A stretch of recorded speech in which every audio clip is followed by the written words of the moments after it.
Today we cover the question, how to buy shares of Prisma Properties AB, and walk through the practical steps.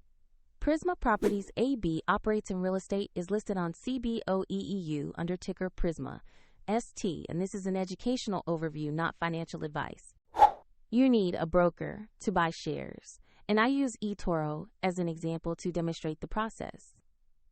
After signing up, you will be asked to verify your account, typically with an ID, and to add funds before you can place trades.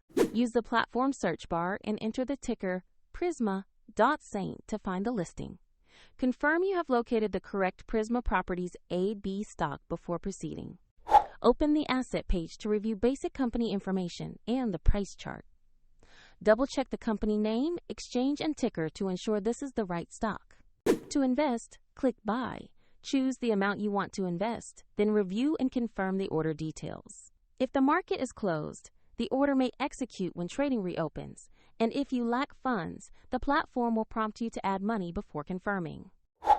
After the trade, your new position will appear in your portfolio view. For convenience, the example broker link is in the video description if you want to follow the same steps.